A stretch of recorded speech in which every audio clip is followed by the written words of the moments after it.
Welcome to the Rimm-PODCAST, episode 26. This is the podcast. It's not about politicians. It's not about other spiritual leaders. It's about the transformation of the physicians. And our special guest today is Dr. Alberto Rivera. Actually, our first guest at our first episode, 9-10 months ago. Dr. Alberto Rivera, welcome to the show. Thank you for having me here, Igor. It's an honor to be back with you, sitting in this chair and, informing our public what's happening in our world. And in the hot yellow chairs. I love I love the color, definitely. Oh my gosh, it will pops out. So we will have so much to talk about. Many people know. You know what people asking me when I see them? How is the doctor is so enthusiastic? Well, there's a few things that I do. Please tell us.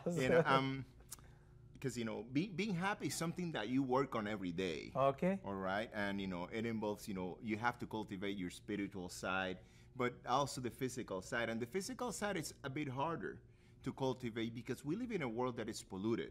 Or foods are polluted, or water's polluted, and a lot of people with negative energy surrounding us. So, it is a full-time endeavor to stay healthy and be happy. Okay. Now I got a question. I since last year to this year, I give you a book called 10X. Yeah. And I'm going to also attach the Grant Cardone on it too, because it's because of him change me, change you as well. I remember when I talked to you last year, you said out of the 17 years working and being as a physician, you have only 3 weeks vacation. Now, you said you got more vacation. So now other questions, before you manage the business or business managed you?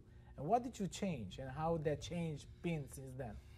Well, for the first 7 years of practice, I was in the insurance, medicine-driven realm, and the big pharma realm.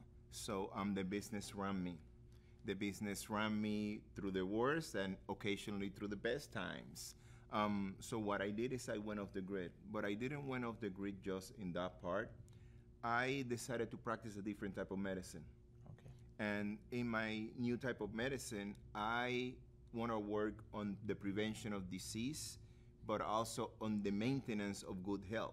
So I step aside from our medicine. And our medicine, the medicine that I was trained on, it's, we do the colonoscopy to detect the colon cancer. Mm-hmm. We do the mammogram to detect when the person has, the breast cancer. And we are checking the glycosylated hemoglobin and the blood sugars just to detect when they're diabetic. But there is nothing to prevent those things from happening. So I went to a different side of medicine, and the side of medicine that I am now, we're trying to maintain the health that you have now into later years. It's not that I'm going to avoid disease but I don't want I don't want my people, I don't want our generation to suffer from those diseases when they're suffering them. The diseases of our fathers that used to come in their 60s and 70s, we're experiencing them now in our 30s. Yeah. Well, it's even worse. We have kids in school that are already having type 2 diabetes, which is associated with diet. They have metabolic syndrome, huge bellies. Huge obesity. Obesity is a serious problem, and these kids already will grow into full-blown diabetics. Many of them already are. I have 19-year-old boys with uncontrolled hypertension, which in our time, you never saw something like that. I heard of it. Yeah, but going back to our generation, the guys that are in their late 30s and higher, we're still young until we hit 80, all right? Yeah. And or then 100. and then you become a mature adult. Yes. Nice. Nice. So my goal in the new type of practice is first I gotta orient people about the regular exercise and the exercises that they can do, because it doesn't matter the disease. We can always exercise. If we can move one finger, let's move one finger, all right? But we cannot give up. Then the other things that I do, I try to balance the chemical aspects of our body, or basically the nutrients that we use, supplements, and the hormones, because a lot of the diseases come from slight imbalances. There is a myth in current medicine, and as you get your lab workup done, and everything is within normal limits, and say, Igor, you're healthy. And 2 weeks later, the guy gets a stroke or a heart attack. Or a year later, it's blow up with cancer. So what that tells you is that disease exists in normal labs. When we're born here and we die here, the disease starts here, but the symptoms starts here. So basically what I'm saying is that when we detect the disease, we're at the later stages. It's already too late. We're already late. And then you also mentioned that you said you are detecting Alzheimer's disease, Parkinson's disease, where I'm seeing more lately than ever. Can you a little bit touch on that, how it's important? Because like I said, Alzheimer's disease and all of these diseases, one of is the shaking body, another one is losing the cognitive attitude and the memory, and then you don't know where you might be drawing and then you get lost. So it's your practice, what do you do, how you do it, and what is the particular curriculum that you do to attach, and what would you do, and give us suggestions based on that. Right now, the only prevention that we have, and it's not only and it's not entire prevention, is delay. Okay. We can delay the onset of Alzheimer by balancing estrogen and testosterone, right?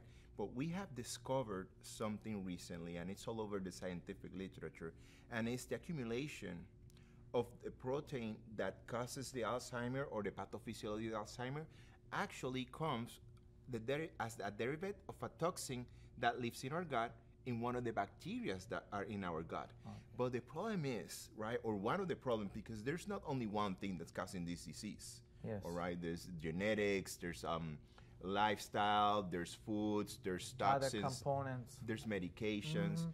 So what we have found in this particular aspect is that this toxin is crossing the gut barrier, and then it crosses the blood-brain barrier and starts accumulating in the brain. And the way that started happening was because of an imbalance in the gut bacteria. So what we're saying is that Alzheimer, like many other diseases in humans, start in the gut. I'm telling you, a quick vignette that I get usually. Guy with erectile dysfunction, bloating, allergies, low energy, right? So what do you think about that? When we see erectile dysfunction, we either think, there's a heart problem, but it's a testosterone problem. But what if I tell you that if we don't correct the gut microbiome, that amount of bacteria in our gut, that balance, the hormones will not do good. Yeah. The guy will have to take all those medications for erectile dysfunction every time he wants to have sex for the rest of their lives. And what we need to do is to correct these things now before they become a permanent problem in that person. And it's becoming more and more. So now, what is a typical patient? I know you do a lot with sports figures too. So how do you change their life? And especially because they've been in force, practicing all the time. So when the sports finish up, the body's not there anymore, and they're used to a same typo. So what would you do? How you balance them? I know you work with quite a few of them, and can you share a little bit that side of sports medicine too? All right, yeah. Well, the adult elite athlete has two stages. Okay. The stage when they're playing professional and the post-professional playing life, which many of them stay on the sport, but now they don't need to undergo the rigorous control that the associations like the committee, Olympic Committee, NFL, NBA will impose on them. So when they're still in the professional side, my work is to balance their nutritional status, to make sure that they get the proper amino acids that they need for them to recover, all right? Then they get the proper hydration to orient them in that area, and also describe to them the things that they can and they cannot do, because I need to maintain a high performance. Then when they get injured, I avoid using things that I know are gonna harm them in the future. So I try to use their own blood products like platelet-rich plasma, or I bring in stem cells or exosomes in order to repair what has been injured. But this is accompanied by the proper hydration and the proper diet, right? Then you have the post-professional life of the elite athlete, in which my brother, they are severely injured. These boys that are playing football, when they show up in this type of clinics, man, their backs are in pieces. Wow. You have them with a lot of herniated discs. Some of them had vertebral fractures. There's I met one with a morphine pump. So it is, they're devastated. So my goal there is a bit different. There I can start using hormones. There I can start using peptides, which is the future of medicine, yes. in related to healing and aesthetics yes. as well. But that way I can help them not go back to their prime, but I can give them a new prime in their 40s. Yes, and better life than they used to. So now the question, doctor, I know you're really busy, you study a lot, you practice a lot, you do other stuff. How do you balance the life, private life, and the business life? Well, there's a key factor. I do what's my passion. So I am always working, but I am always having fun. Okay. Because my job allows me to improve the lives of people. So I not only make clients, I make a lot of friends. Yes. So when I show up to work, it's basically more social than social media. Yes, it is. It's handshaking. Some people don't mind about the precautions and they want to hug you, because everybody, we're all generation is all sharing that passion. But again, like we talked in the beginning, it's the key is surrounding yourself with positive energy, because positive things attract more positive things. Yes, and then I also love to, for future doctors who wants to go to the medicine, what piece of advice you would give to them after having an enormous amount of experience working with so many different hospitals and you see through your life? What would the piece of advice you would give to them? My piece of advice will be, your passion is your goal of life, and you should find in medicine what passions you and do that. Not the profit. Exactly. There's a lot of bombardment when you're in medical school, going to primary care, which I was almost forced into it, but obviously I choose different. Mm-hmm. And there's some core specialties where they make us choose.